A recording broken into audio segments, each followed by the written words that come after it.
आप सभी का हमारे चैनल पर बहुत बहुत स्वागत है। काली पत्नी की ये कहानी दिल छू लेगी। अरे रानी, तुम सांवली, ऊपर से यह काली साड़ी वो अच्छी दिखेगी क्या तुम्हारे ऊपर? पहले ही तुम्हारे रंग को देखकर लोग ताना मारते हैं। पूरब रानी को बोला। देखो ना पूरब, मैं बोलती तो कहती, सास बोलती रहती है हमेशा। ऐसा लगता है जैसे कोई को काला टीका लगाया हो। पति और सास का बोलना सुनकर जरा उदास हो गई। वो काली नहीं थी, कृष्ण वर्णीय और रानी नाक नक्शे में अच्छी थी। फिर पति और सास कलर को लेकर रानी को हमेशा ताना मारते थे। क्या करेगा वो भी, वह गोरा और रानी कृष्ण वर्णीय। लोगों का क्या, वो तो नाम रखने में पीएचडी होते हैं। ब्लैक और वाइट जोड़ी बोलते थे दोनों को। पूरब का मन वैसे साफ था। रानी को अगर कोई कलर को लेकर बोलता तो उसे जरा भी अच्छा नहीं लगता था। इसीलिए वह भी थोड़ा बहुत बोल देता था ताकि वह जिद ना करे। लेकिन जब वह बोलता था तो उसे इस बात का पछतावा होता था। उसकी माँ घर में हमेशा कड़वाहट रखती थी। आज भी वैसे ही हुआ। घर में उत्सव के माहौल में सुबह जब सास ने रानी से बात की तो वह थोड़ी घबराई हुई थी। उसका चेहरा भी शांत था। पूरब वास्तव में खुद पर शर्मिंदा था। अपराधी की तरह बैठने के बजाय वह काम के लिए बाहर गया। कई सारी महिलाएं काली साड़ी पहनकर सड़कों पर चल रही थीं।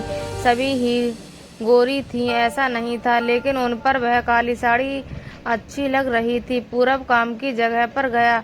उसका बचपन का दोस्त विकी और उसका पूरा परिवार साथ में था।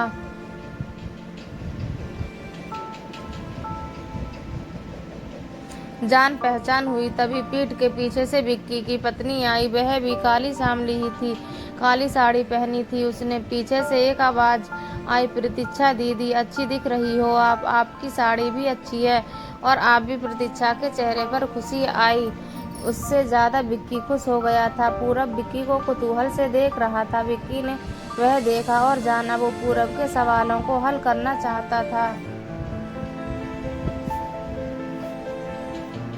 विक्की ने पूरब से सीधे ही पूछ लिया, पूछो तुम्हारे मन में जो भी है, मैं तुम्हें उसका उत्तर देने के लिए तैयार हूँ। पूरब पहले हड़बड़ाया, फिर वह बोलने लगा कि नहीं नहीं, ऐसा कुछ भी नहीं है। विक्की ने पूरब से कहा, तुम मुझे नहीं जानते कि मैं लोगों का मन कितने अच्छे से पढ़ सकता हूँ। तुम तो मेरे बचपन के मित्र हो।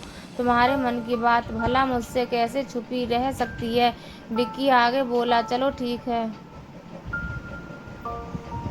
तुम यही सोच रहे हो ना कि मेरी पत्नी जो रंग से काली है और आज उसने काली साड़ी पहन रखी है, फिर भी वह और मैं इतना खुश कैसे। पूरब सबको शांति से सुन रहा था और कुछ भी बोल नहीं पा रहा था। विक्की बोला, काला रंग ऐसा रंग है जिसमें दुनिया का कोई भी रंग मिला दे वह कभी नहीं बदलता, यानी कि किसी और रंग की संगत में वह अपना अस्तित्व कभी नहीं छोड़ता।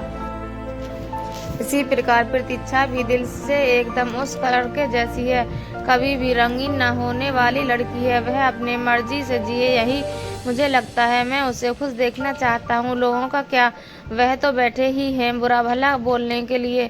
गोरी औरत रही तो छिपकली बोलते हैं, काली होती है तो चूहा या कौवा बोलते हैं। क्या क्या नहीं बोलते लोग। ताना मारने वाले मारते रहे, हमें हमेशा खुश रहना चाहिए, वही मैं अब कर रहा हूँ। वो सुबह मुझे बोली, मैं कैसी दिख रही हूँ, अच्छी लग रही हो तुम। ऐसा बोलने पर उसके चेहरे पर वह कोलगेट स्माइल देखकर मुझे सकारात्मक ऊर्जा मिली। घर से बाहर निकले तो सभी बोलने लगे कि अच्छी लग रही हो भाभी। हम दोनों ने अच्छे मन से यह बात सोची, कोई न कोई ताना मारने के लिए बोला ही होगा ना, उस वजह से जीने की दिशा क्यों बदले। पूरब को उसके घर का सुबह का माहौल याद आया। वह खुद पर ही चिढ़ गया। उसे लगा वो सचमुच में गलत था।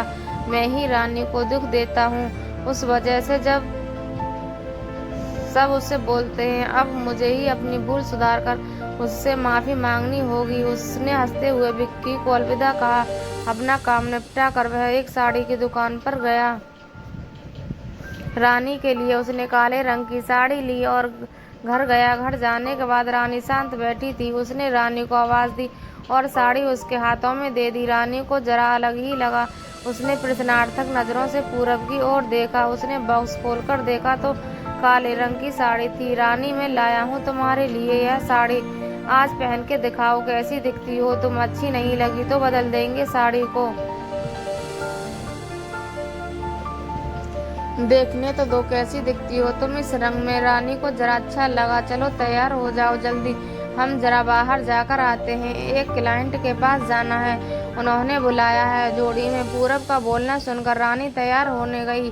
काली साड़ी, उस पर हल्का सा मेकअप और लंबे बालों की चोटी। पूरब भी क्या, पूरब की माँ भी रानी को देखते ही रह गई। पूरब बोला, रानी सॉरी। हाँ, अरे लोगों की बातों में आकर मैं तुम्हें हमेशा बोलता रहा, और खरा सौंदर्य किसमें है यह मैं भूल गया था। रंग दो ही हैं यह जानकर फिर जीना छोड़ दें क्या, अपनी खुद की पसंद छोड़ दें क्या। तुम्हें काली रंग की साड़ी पहनना बहुत अच्छा लगता था ना, पर मैं हमेशा तुम्हें टोकता रहा। अब मुझे समझ में आया, किसी भी रंग में रंगते वक्त मन साफ हो तो खूबसूरती निखरती है। तुम चाहती हो वैसे ही जियो, मैं कभी भी तुम्हें नहीं बोलूँगा। और हाँ, सचमुच सुंदर दिखती हो तुम, तुम्हारे रंग पर अच्छा खिलता है यह काला रंग। रानी के चेहरे की लाली और भी ज्यादा बढ़ गई थी। यह बात सुनकर शर्माकर वह पूरब को बोली, क्या आप भी। पूरब ने रानी का मुस्कुराता हुआ चेहरा देखा और उसके बदले हुए विचारों से पूरब खुश हुआ। मन ही मन में पूरब ने विक्की को धन्यवाद किया, क्योंकि यह परिवर्तन विक्की के शब्दों द्वारा हुआ था।